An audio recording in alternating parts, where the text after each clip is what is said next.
Seigneur, me voilà, ce mercredi matin au milieu de cette semaine, à mi-chemin entre ce qui a déjà été vécu et ce qui reste encore à traverser, me voilà devant toi, pas avec des discours préparés, pas avec des mots polis que je garderai pour les grandes occasions, avec ce que je suis ce matin, avec ce que je porte, avec ce que je ne comprends pas encore.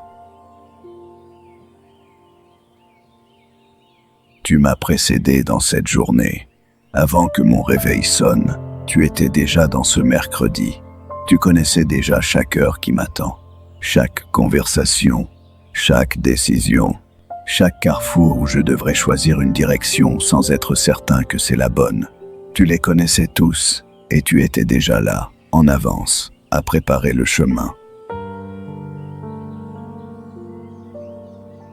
Alors avant même de rien demander, avant même de rien confesser ou déposer, je veux juste m'arrêter ici, dans ce seuil du matin, dans cet espace entre la nuit et le jour, et reconnaître que tu es là, que tu m'as vu me lever, que tu m'as vu ouvrir les yeux, que tu m'as vu hésiter avant d'entrer dans cette journée, et que tu es là patient, présent, sans reproche.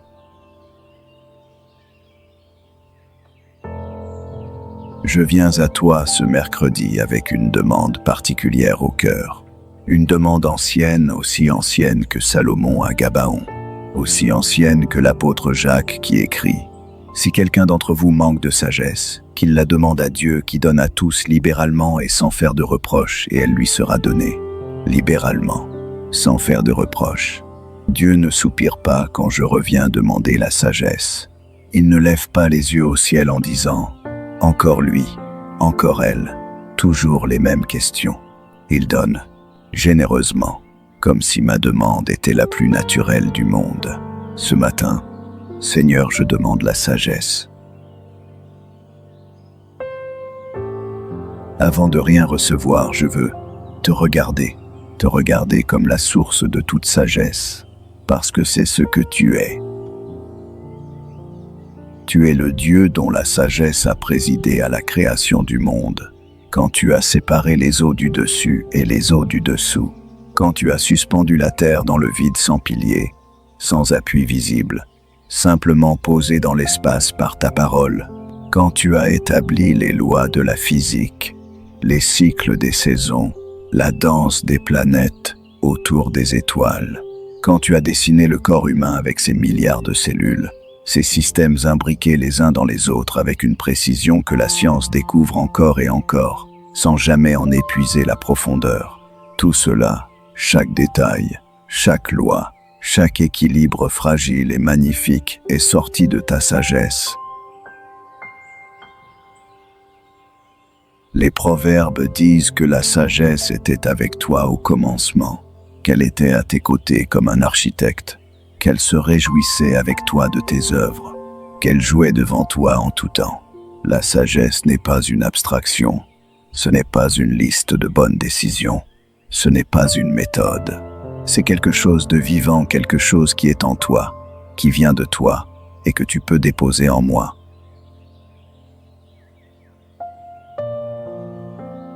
Tu es le Dieu dont la sagesse dépasse infiniment la mienne. Ésaïe t'a entendu dire « Mes pensées ne sont pas vos pensées, et vos voix ne sont pas mes voix. Autant les cieux sont élevés au-dessus de la terre, autant mes voix sont élevées au-dessus de vos voix, et mes pensées au-dessus de vos pensées. Et cette distance, loin de m'écraser, me rassure, parce que le Dieu dont les pensées me dépassent infiniment est aussi le Dieu qui veut me les communiquer, qui veut m'instruire, qui veut me guider, qui dit dans le psaume 32 « Je t'instruirai et te montrerai la voie que tu dois suivre. Je te conseillerai, j'aurai le regard sur toi. Tu veux me montrer la voie, tu ne me laisses pas deviner. Tu ne me laisses pas errer dans le noir en espérant que je trouve le bon chemin par hasard. Tu t'impliques, tu conseilles, tu guides. » Je te loue pour cela ce matin. Je te loue parce que tu n'es pas un Dieu silencieux. Tu n'es pas un Dieu qui a tout créé et s'est ensuite retiré dans un silence olympien, indifférent à ce que ses créatures font de leur liberté. Tu parles, tu guides, tu instruis, Par ta parole, cet océan de sagesse dans lequel je peux plonger chaque matin et ne jamais en toucher le fond. Par ton esprit, ce consolateur, ce paraclet, celui que Jésus a dit être envoyé pour nous conduire dans toute la vérité. Par la communauté des croyants et frères et sœurs dont la sagesse collective, accumulée dans la prière et l'épreuve, est un trésor que je sous-estime souvent. Par les circonstances elles-mêmes, même les difficiles, même les incompréhensibles, qui ont cette capacité étrange de révéler ce que le confort ne montre jamais.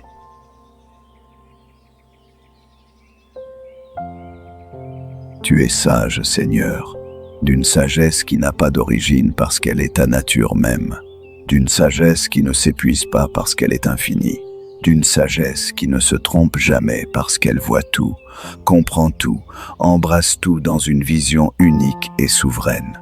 Je te loue pour cette sagesse et je te la demande. Je te la demande comme Salomon l'a demandé avec la conscience que je ne peux pas bien vivre, bien choisir, bien aimer, bien servir sans elle.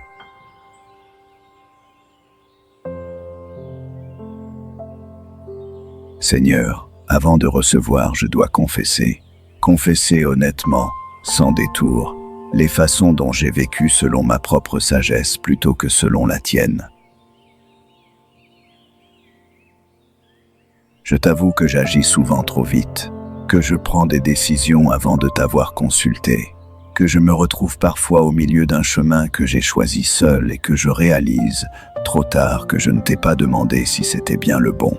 Il y a en moi ce réflexe de l'autonomie, ce réflexe qui dit « Je peux gérer, je connais la situation, j'ai déjà vécu quelque chose de similaire, je n'ai pas besoin de m'arrêter pour prier. » Et ce réflexe-là me coûte. Il me coûte des erreurs que j'aurais pu éviter. Il me coûte des mots dits trop vite que je ne peux pas reprendre. Il me coûte des directions prises sans boussole et qui m'ont éloigné plutôt que rapproché de ce que tu voulais pour moi. Je t'avoue que ma sagesse est souvent teintée de ce que je veux, que quand je cherche une réponse à une question difficile, il m'arrive de chercher la réponse qui m'arrange et d'appeler ça discernement, que je peux me convaincre de presque n'importe quoi si la motivation est assez forte, que mon cœur, comme dit Jérémie, est tortueux par-dessus tout, que je me mens à moi-même avec une facilité que je préfère ne pas regarder en face.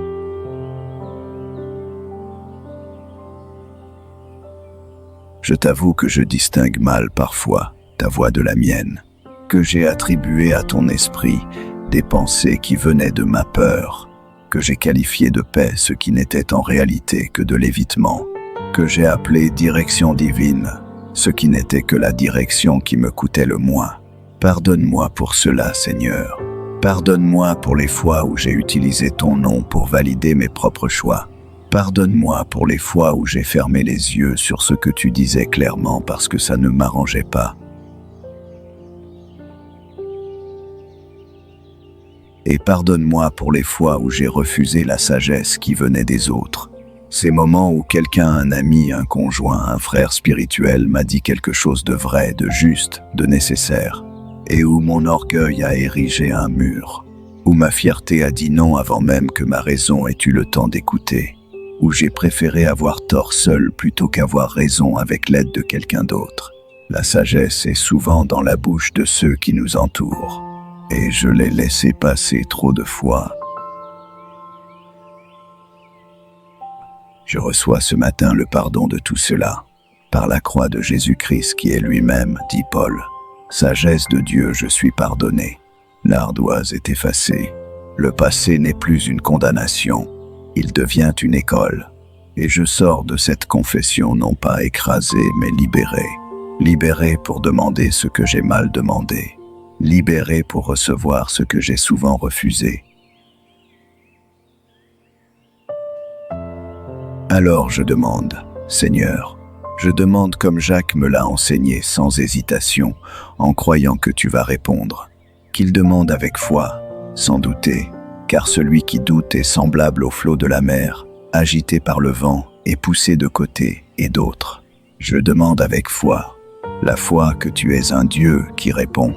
La foi que tu ne gardes pas la sagesse pour toi comme un trésor jalousement protégé. La foi que tu veux plus que moi encore que je marche bien dans cette journée. Donne-moi, Seigneur, la sagesse de distinguer l'urgent de l'important, parce que ce mercredi va me présenter les deux mélangés, enchevêtrés, réclamant tous les deux mon attention en même temps. L'urgent crie, l'important chuchote, et si je ne suis pas attentif, je passerai ma journée à éteindre des incendies réels ou imaginaires sans jamais toucher à ce qui compte vraiment. Donne-moi les yeux pour voir la différence. Donne-moi le courage d'ignorer ce qui n'a pas besoin de moi et de me consacrer à ce qui en a vraiment besoin. Donne-moi la sagesse des mots. Ce mercredi, je vais parler. Je vais avoir des conversations, certaines légères, certaines lourdes. Il y en aura peu. Être une en particulier qui me demandera plus que les autres. Une conversation difficile, ou une conversation importante, ou les deux à la fois. Seigneur, que mes mots soient pesés, que je ne parle pas par impulsion, que je ne parle pas par peur, que je ne parle pas pour remplir le silence quand le silence serait plus sage, que je ne garde pas non plus le silence quand il serait temps de parler, de dire la vérité, d'ouvrir mon cœur, de nommer ce qui doit être nommé. Toujours vrai dans l'amour, c'est la formule de Paul. Vrai et dans l'amour, les deux ensemble. Pas la vérité brutale sans amour qui blesse sans guérir. Pas l'amour sans vérité qui protège sans libérer. Les deux, toujours les deux. Donne-moi cet équilibre-là aujourd'hui. Donne-moi la sagesse du timing. Parce que la bonne chose au mauvais moment peut faire autant de dégâts que la mauvaise chose. Il y a des vérités qui sont vraies mais qui ne sont pas prêtes à être entendues. Il y a des gestes qui sont bons mais qui ne sont pas encore le bon moment. Il y a des décisions qui sont justes mais qui demandent encore un peu de maturation avant d'être posées.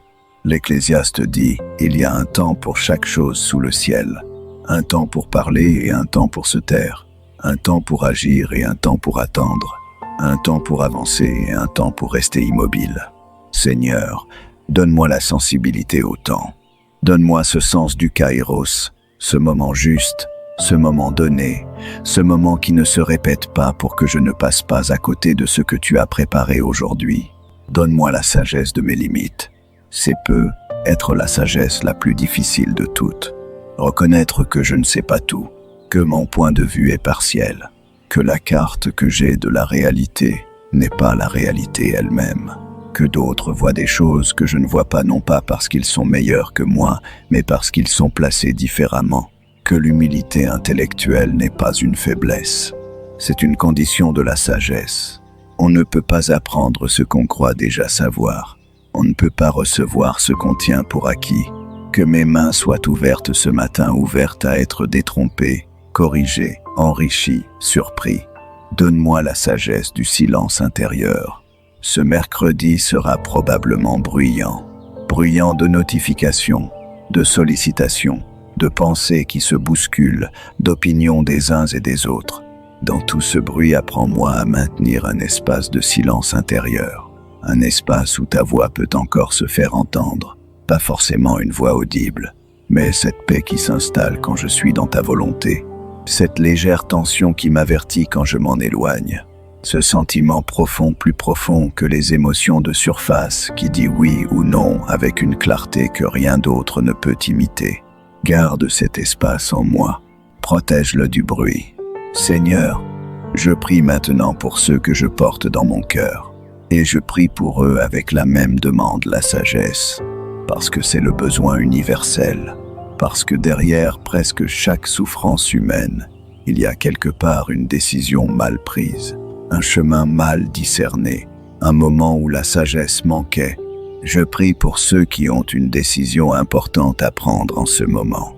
Tu sais qui ils sont nombreux parmi ceux qui regardent cette vidéo. Certains hésitent depuis des semaines. Certains sont paralysés par la peur de se tromper. Certains ont déjà décidé, mais une inquiétude sourde les empêche d'avoir la paix. Seigneur, clarifie, parle, donne le signe qu'ils cherchent, ou donne-leur la foi de marcher sans signe.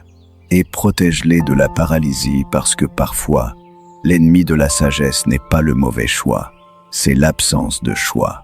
Je prie pour les parents, pour ces pères et ces mères qui portent la responsabilité immense de guider des enfants dans un monde complexe, qui ne savent pas toujours quand être ferme et quand être souple, qui ne savent pas toujours si leur enfant a besoin de plus d'espace ou de plus de présence, qui aiment profondément et qui ont peur de mal faire malgré tout cet amour. Seigneur, donne-leur la sagesse de Salomon pour leur foyer. Donne-leur des yeux pour voir leurs enfants tels qu'ils sont pas tels qu'ils voudraient qu'ils soient. Donne-leur la patience d'écouter avant de parler et la grâce de reconnaître leurs propres torts devant leurs enfants, cette sagesse rare et précieuse qui dit « Je me suis trompé, pardonne-moi ». Je prie pour les jeunes, pour ceux qui sont au début de leur vie adulte et qui ont devant eux un labyrinthe de choix. Quelle carrière, quelle ville, quelle relation, quelle direction, et qui, dans une culture qui leur crie d'un côté « suis ta passion » et de l'autre « sois réaliste », ne savent plus très bien comment discerner la voix de Dieu dans le concert général. Seigneur, sois leur boussole, parle-leur clairement, protège-les des imitations des sagesses du monde qui ressemblent à la vraie, mais qui mènent ailleurs. Je prie pour ceux qui dirigent dans les églises, dans les entreprises, dans les familles, dans les gouvernements, pour ceux qui prennent des décisions qui affectent d'autres vies, qui portent ce poids immense, souvent seuls, souvent incompris, souvent critiqués, quelle que soit la décision prise. Seigneur, donne-leur la sagesse de Salomon, ce cœur qui sait écouter avant de juger, ce regard qui sait voir ce que les autres ne voient pas encore, cette humilité qui sait s'entourer de gens qui disent la vérité même quand la vérité est inconfortable. Je prie pour ceux qui sont en conflit en ce moment, ces relations blessées dans les couples, dans les familles, dans les communautés où deux personnes regardent la même réalité et ne voient pas du tout la même chose, où chacun est convaincu d'avoir raison, où la communication s'est réduite à des échanges de défense et d'accusations. Seigneur, envoie ta sagesse dans ces espaces-là. Donne à chacun la capacité de voir le point de vue de l'autre, vraiment le voir, pas juste le tolérer. Donne l'humilité de dire « peut être que tu as raison sur ce point, peut être que ma façon de voir les choses est incomplète, peut être que la réconciliation est possible si quelqu'un fait le premier pas, et que ce quelqu'un peut être moi. » Je prie enfin pour ceux qui cherchent Dieu sans encore le connaître. Ces hommes, ces femmes, ces jeunes qui posent les grandes questions, qui regardent le monde et sentent que quelque chose ne va pas, qui ressentent une faim profonde qu'aucune réponse humaine ne parvient à combler, qui ont peu être essayé la philosophie, la psychologie, les spiritualités alternatives et qui cherchent encore. Seigneur, tu es la sagesse qu'ils cherchent, même quand ils ne savent pas encore que c'est toi. Conduis-les à toi ce mercredi, par un livre, par une rencontre, par une vidéo, par une pensée qui surgit à un moment inattendu. Conduis-les à la sagesse qui a un visage, le visage de Jésus-Christ. Seigneur, je t'offre ce mercredi, ce jour qui est exactement au milieu de la semaine, ni le début ni la fin. Ce jour que certains appellent le jour de la bosse, le moment où la fatigue de la semaine commence à se faire sentir, où l'élan du lundi s'est dissipé et où le week-end semble encore loin. Je t'offre ce jour ordinaire, parce que c'est dans les jours ordinaires que se joue l'essentiel de la vie. Je t'offre mes pensées de ce matin, celles qui sont déjà là, les planifications, les anticipations, les petites anxiétés. Que ta sagesse préside à ma façon de penser aujourd'hui. Que mes pensées soient filtrées par ce que Paul appelle tout ce qui est vrai, honnête, juste, pur, aimable, de bonne réputation. Que mon esprit soit un espace sain, pas un espace d'inquiétude permanente, de rumination stérile, de scénarios catastrophistes. Garde ma pensée, Seigneur. Je t'offre mes relations de ce jour. Chaque personne que je vais croiser au travail, à la maison, dans la rue, sur un écran, chaque visage est une image de Dieu. Chaque être humain est quelqu'un pour qui Christ est mort. Aide-moi à les voir ainsi. Aide-moi à ne pas réduire les gens à ce qu'ils me font, à ce qu'ils m'apportent ou à ce qu'ils me coûtent, mais à les voir tels que tu les vois précieux, complexes Aimé, je t'offre mes choix de ce mercredi, même les petits, même ceux qui semblent tellement anodins qu'il paraîtrait absurde de t'en parler, parce que je crois, et cette croyance change tout. Je crois que tu es intéressé par les détails de ma vie, que tu n'es pas seulement le Dieu des grandes décisions et des crises majeures, tu es le Dieu du quotidien, du détail ordinaire, de la conversation du couloir, du choix de la réponse qu'on envoie ou pas, du moment où on s'arrête pour quelqu'un ou pas. Sois dans ces détails-là aujourd'hui. Je t'offre ce que je ne comprends pas encore, ces zones d'ombre dans ma vie où ta logique m'échappe, ces circonstances qui ne font pas encore sens, ces prières qui semblent n'avoir pas reçu de réponse, ces portes fermées dont je ne sais toujours pas si elles sont fermées définitivement ou seulement pour l'instant. Je t'offre mon incompréhension. Je choisis ce mercredi matin, par un acte de volonté ancré dans la confiance. Je choisis de croire que tu vois ce que je ne vois pas, que ton plan est cohérent même quand il m'est illisible, que la pièce du puzzle que je tiens en main a une place dans un tableau que je ne verrai peu être qu'en éternité, et que cela suffit. Et maintenant, Seigneur, je reçois ta sagesse non pas comme une information, mais comme une présence, non pas comme une liste de règles à appliquer, mais comme une lumière intérieure qui éclaire le chemin pas à pas. Je reçois le discernement, cette capacité don de ton esprit de voir au-delà des apparences, de sentir quand quelque chose est juste ou faux, avant même de pouvoir l'expliquer rationnellement, de reconnaître ta voix dans le bruit du monde, de distinguer ce qui construit de ce qui détruit, ce qui libère de ce qui enchaîne, ce qui vient de toi de ce qui vient d'ailleurs. Seigneur, affûte ce discernement en moi. Je reçois la clarté pour les questions qui m'occupent l'esprit en ce moment. Tu sais lesquelles, tu les vois mieux que moi. Ces zones floues où j'aurais besoin de voir plus clair, ces situations où j'attends un signe, une confirmation, une paix qui s'installe. Je reçois la clarté que tu veux bien me donner dans ton timing, à ta façon.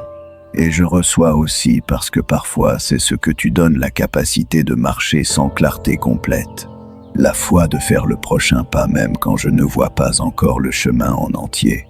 Je reçois l'humilité, cette grâce de ne pas tout savoir et d'être en paix avec ça, de ne pas avoir besoin d'avoir réponse à tout pour avancer, de pouvoir dire je ne sais pas sans que cela soit une défaite, de pouvoir dire j'ai besoin d'aide sans que cela soit une honte.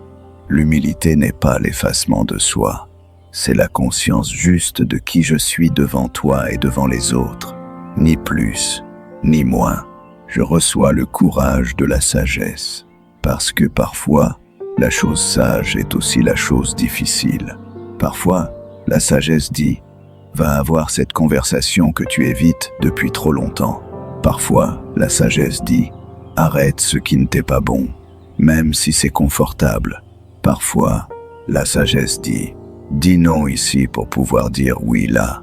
Parfois, la sagesse dit « Attends, alors que tout en toi veut agir. Donne-moi le courage d'obéir à la sagesse même quand elle me coûte quelque chose. Je reçois ta présence comme ma sagesse ultime. Parce qu'au fond, quand tout est dit et tout est fait, la sagesse la plus profonde, c'est simplement de savoir que tu es là, que tu es en contrôle, que tu travailles, que tu tiens, que ce mercredi n'est pas un jour laissé au hasard. Il est dans ta main, et moi avec lui. Seigneur, avant d'entrer dans ce mercredi, je veux faire une déclaration. Pas depuis ma force, depuis ma foi. Je déclare ce matin que ta sagesse est disponible pour moi, qu'elle n'est pas réservée aux théologiens, aux anciens, aux gens qui ont tout lu et tout compris. Elle est pour moi. Aujourd'hui, dans ce mercredi ordinaire, si quelqu'un manque de sagesse, qu'il la demande à Dieu. Je l'ai demandée, et tu la donnes libéralement, sans faire de reproches. Je la reçois, je déclare que je ne marcherai pas seul dans ce jour, que l'Esprit Saint, celui que Jésus appelle l'Esprit de vérité, m'accompagne, qu'il me guidera dans toute la vérité, qu'il me rappellera ce que j'ai besoin de me rappeler au bon moment, qu'il intercédera pour moi dans les situations où je ne sais pas comment prier. Je ne suis pas seul dans mes décisions, je ne suis pas seul dans mes conversations, Je ne suis pas seul dans mes incertitudes.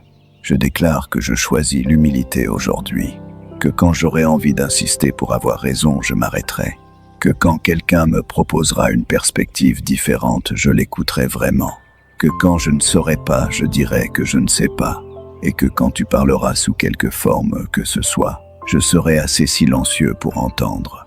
Je déclare enfin, et c'est la déclaration centrale de ce mercredi matin, que ta sagesse est meilleure que la mienne. Pas un peu meilleure, infiniment meilleure, autant que les cieux sont élevés au-dessus de la terre, et que donc m'appuyer sur elle plutôt que sur la mienne n'est pas une abdication. C'est la décision la plus intelligente que je puisse prendre. Que ce mercredi soit marqué par ta sagesse, Seigneur, dans chaque mot que je prononcerai, dans chaque décision que je prendrai, dans chaque silence que je garderai, dans chaque pas que je ferai vu ou non vu, important ou ordinaire, que les gens qui me côtoient aujourd'hui voient en moi quelque chose qu'ils ne savent pas encore nommer, une façon d'être présent, une façon d'écouter, une façon de répondre sous la pression, une façon de rester doux là où d'autres durcissent. Que cette chose-là soit ta sagesse vivante en moi, visible autour de moi, pour ta gloire. Amen. Tu as prié, tu as demandé la sagesse, et cette demande, tu l'as entendue. Tu peux entrer dans ce mercredi différemment de la façon dont tu y serais entré sans cette prière. Pas parce que tout est résolu, pas parce que tu sais maintenant tout ce que tu ne savais pas, mais parce que tu as reconnu, une fois encore, que tu n'es pas seul, que tu n'as pas à tout porter avec tes seules ressources, que la sagesse infinie de Dieu est disponible pour toi, aujourd'hui, dans ce jour ordinaire du milieu de la semaine. Porte avec toi cette pensée aujourd'hui. Quand une décision se présentera grande ou petite, prends une seconde, une seule seconde, et demande intérieurement, « Seigneur, éclaire-moi ». 2 mots, 1 seconde. C'est tout ce qu'il faut pour ouvrir le canal entre ton cœur et le sien. Et ce soir, quand tu feras le bilan de ce mercredi, tu verras être des moments où quelque chose t'a guidé d'une façon que tu ne peux pas totalement expliquer. Un mot qui est venu au bon moment, une retenue qui t'a évité une erreur, une ouverture que tu n'aurais pas vue sans une certaine disponibilité intérieure. Ce sera sa sagesse, travaillant silencieusement, fidèlement, comme elle le fait toujours quand on lui en laisse la place. À demain matin.